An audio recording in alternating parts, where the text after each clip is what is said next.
Hello बच्चों, आज हमें पढ़ना है beetle and Tatum hypothesis, that is one gene and one enzyme hypothesis. तो आपको पता है कि डीएनए के पास इंफॉर्मेशन होती है प्रोटीन सिंथेसिस की। कैसे डीएनए आरएनए में को अपनी इंफॉर्मेशन पास करते हैं और आरएनए आगे जाके प्रोटीन सिंथेसिस करते हैं। अब ये जो प्रोटीन्स होते हैं ये जो भी सेलुलर फंक्शंस होते हैं उसमें अपना रोल्स प्ले करते हैं। अब एंजाइम भी क्या है? एक प्रोटीन है। एंजाइम्स और जीन्स के बीच में क्लोज रिलेशनशिप है। ये सबसे पहले हमें जिन साइंटिस्ट ने बताया वो थे आर्किबाल्ड गेरोल्ड। ये एक ब्रिटिश फिजिशियन थे। ये मैंने पहले भी आपको बताया है जब हमने डिजीज़ेस पढ़ी थी जेनेटिक्स में। इन्होंने 1909 में क्या ऑब्ज़र्व किया था? एक बीमारी ऑब्ज़र्व करी थी, दैट इज़ या उसको रिपोर्ट किया था एलकैप्टेनोयूरिया, ब्लैक यूरिन डिजीज़। और ये ऐसी डिजीज़ थी जो कि मेटाबॉलिक एंड हेरिडिटी डिसऑर्डर है। तो ये पहले साइंटिस्ट थे जिन्होंने ये सजेस्ट किया कि जीन्स और एंजाइम्स कनेक्टेड हैं, क्योंकि इस बीमारी में क्या होता है, एल्केप्टॉन ऑक्सीडेज नाम का एक एंजाइम होता है जिसकी डेफिशिएंसी हो जाती है। और वो डेफिशिएंसी क्यों होती है? क्योंकि जो रिसेसिव जीन होता है वो होमोजाइगस कंडीशन में अपना इफेक्ट शो करता है और ये एंजाइम प्रोड्यूस नहीं होता है, जिसकी वजह से यूरिन ब्लैक कलर की हो जाती है। इसका डिटेल आप जब हम जेनेटिक डिसऑर्डर पढ़े थे तब आप देख सकते हैं। तो ये जो कॉन्सेप्ट है कि जीन्स के पास इंफॉर्मेशन है एंजाइम्स बनाने की, और enzymes of course enzymes are proteinaceous is nature. Enzymes protein के बने होते हैं। ये सबसे पहले दिया था बीडल एंड टॉटम ने। बीडल एंड टॉटम ने दिया था 1948 में, और इस हाइपोथेसिस का नाम था वन जीन वन एंजाइम। इन्होंने बोला था कि एक जीन एक एंजाइम के लिए उसके पास इंफॉर्मेशन होती है या वो बनाता है। क्या हुआ था? इन्होंने एक फंगस है जो है पिंक ब्रेड मोल्ड, उसका नाम है न्यूरोस्पोरा क्रासा। ये है पिंक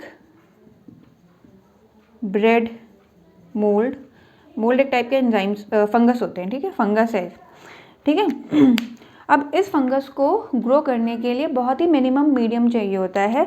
उस मिनिमल मीडियम में सिर्फ शुगर और सॉल्ट अगर प्रेजेंट हो तो बाकी चीज़ें जो भी इसके ज़रूरत की चीज़ें हैं, जैसे कुछ और सब्सटेंसेस है, अमीनो एसिड से, प्यूरिन से, पिरामिडिन से, या कुछ भी है, ये अपने एंजाइमेट कुछ ऐसी रिएक्शन से बना लेता है, इन दोनों चीज़ों से ही, जो कि एंजाइम्स के द्वारा कैटालाइज होती हैं।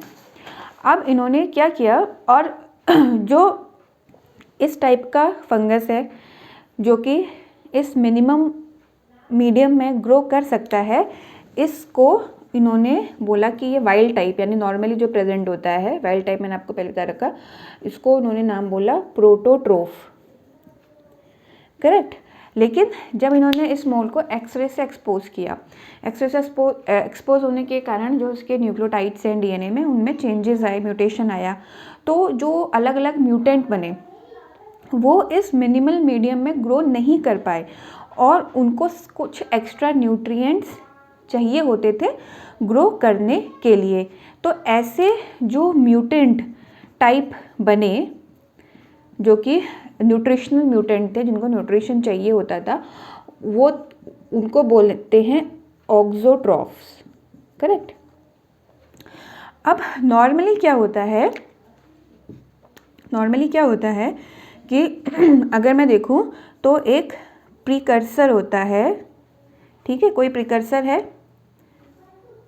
वो ऑर्निथिन अमीनो एसिड बना लेता है और फिर बनता है सिट्रुलिन, और इस सिट्रुलिन से बन जाता है आर्गिनाइन।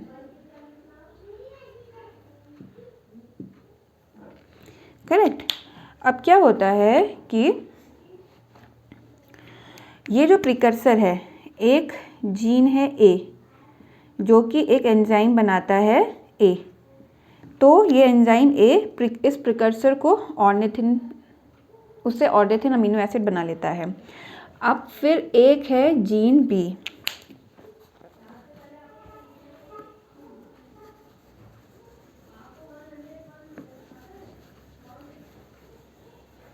फिर है एक जीन बी जो कि एक एंजाइम बनाता है बी जो कि ऑर्निथिन से सिट्रुलिन बना लेता है आराम से। फिर सिमिलरली एक जीन सी है जो कि एंजाइम बनाएगा सी और जो सिट्रुलिन को आर्गिनिन में चेंज कर देता है। तो ये जो प्रोटोट्रॉफ है, जो वाइल्ड टाइप का हमारा न्यूरोस्पोरा क्रेसा है, फंगस है, उसमें ये नॉर्मल रिएक्शन चल जाती है। करेक्ट।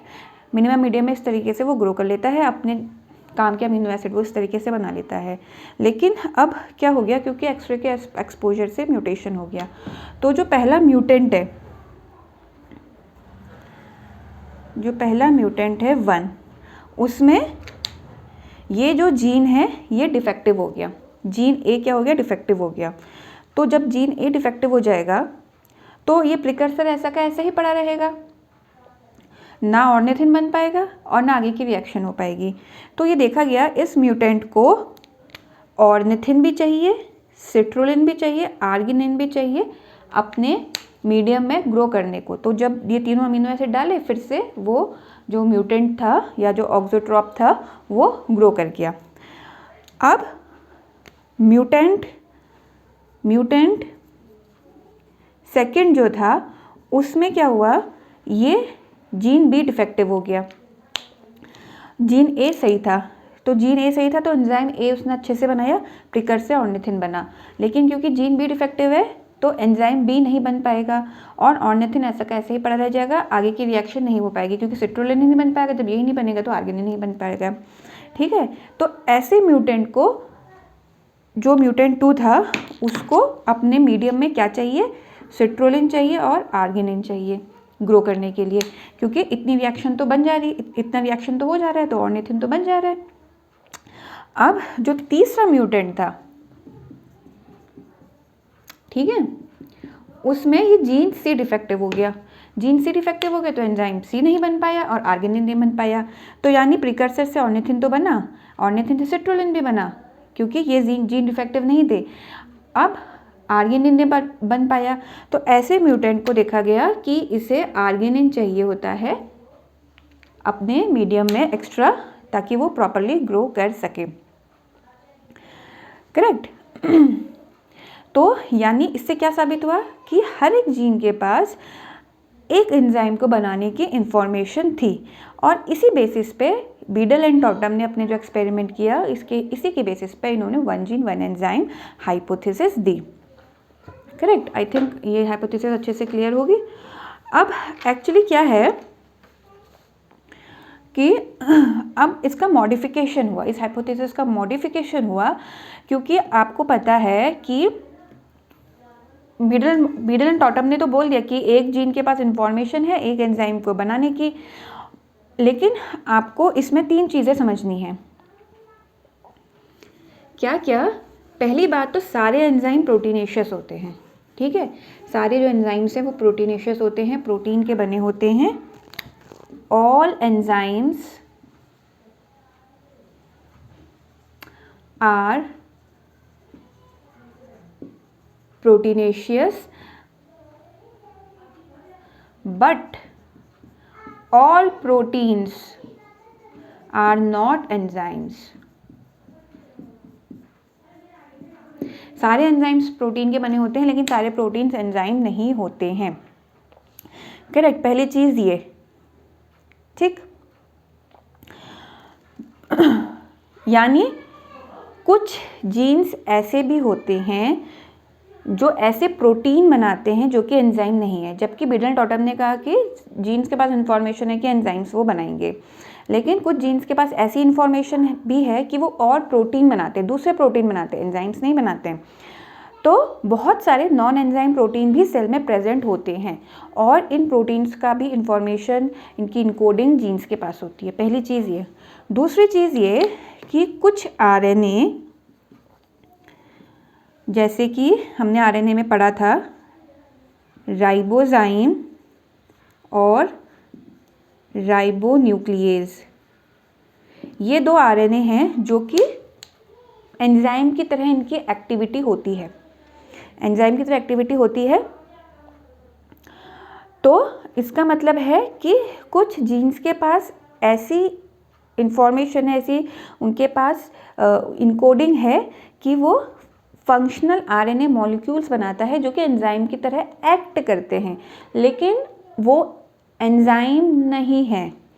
ठीक है, तो पहली चीज़ ये, दूसरी चीज़ ये। तीसरी चीज़ क्या कि प्रोटीन जो है कॉम्प्लेक्स मॉलिक्यूल्स है। करेक्ट, प्रोटीन कॉम्प्लेक्स मॉलिक्यूल्स हैं। जो प्रोटीन्स होते हैं ये कॉम्प्लेक्स मॉलिक्यूल है और ऐसा नहीं है कि एक प्रोटीन में सिर्फ एक ही पॉलीपेप्टाइड चेन है, उसमें एक से ज़्यादा पॉलीपेप्टाइड चेन हो सकती है। ठीक है, एक से ज़्यादा पॉलीपेप्टाइड, एक या एक से ज़्यादा पॉलीपेप्टाइड चेन हो सकती है। जैसे कि हीमोग्लोबिन है, हीमोग्लोबिन में 2 अल्फा और 2 बीटा चेन्स होती हैं पॉलीपेप्टाइड की। ठीक है, तो टोटल 4 चेन होती हैं। इसीलिए क्या मतलब है कि एक से ज़्यादा जीन उस प्रोटीन की इनकोडिंग कर रहे हैं। इसका मतलब यही तो है। बीटल टॉटम ने क्या था कि एक जीन एक एंजाइम बना रहा है। एंजाइम क्या है? प्रोटीन है। करेक्ट। अब उनके अकॉर्डिंग, बीटल एंड टॉटम के अकॉर्डिंग, कि एक जीन एक प्रोटीन बना रहा है, लेकिन ये जो प्रोटीन होता है ये कॉम्प्लेक्स मॉलिक्यूल होता है और इसमें एक या एक से ज़्यादा पॉलीपेप्टाइड चेन होती हैं। करेक्ट। अब जब एक या एक से ज़्यादा पॉलीपेप्टाइड चेन होंगी तो क्या है कि एक जो जीन है वो आपका एक पॉलीपेप्टाइड बनाएगा। एक जीन एक पॉलीपेप्टाइड बनाएगा।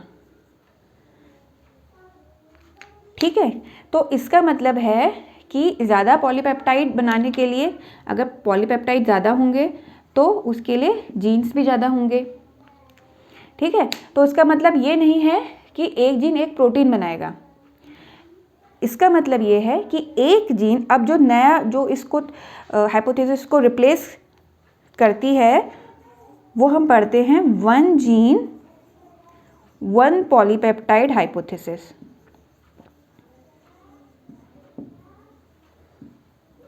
कि एक जीन एक पॉलीपेप्टाइड बनाएगा और एक और प्रोटीन्स में क्या होते हैं कि एक से ज़्यादा पॉलीपेप्टाइड होते हैं। तो इसका मतलब है कि एक से ज़्यादा जीन जो हैं एक पर्टिकुलर प्रोटीन बनाएंगे। अब जो बीटल एंड टॉटम ने जो हाइपोथेसिस जो हमको दी थी, ठीक है, उसका ये मॉडिफिकेशन है, लेकिन आप उनका भी जो आप कह सकते हो कि जेनेटिक्स को आगे बढ़ाने में, ये सब मॉलिक्यूलर बायोलॉजी और ये सब में बहुत ही ज़्यादा इम्पॉर्टेंस है, उसको हम नेग्लेक्ट नहीं कर सकते और अभी भी जो उन्होंने रिलेशनशिप थी वो हेल्पफुल है। तो आपको आई थिंक आज का लेक्चर समझ में आया होगा, Beadle and Tatum hypothesis and its modification. तो बच्चों, अगर आपको आज का लेसन समझ में आया होगा तो प्लीज़ इसको लाइक, सब्सक्राइब एंड शेयर करिएगा। Thank you.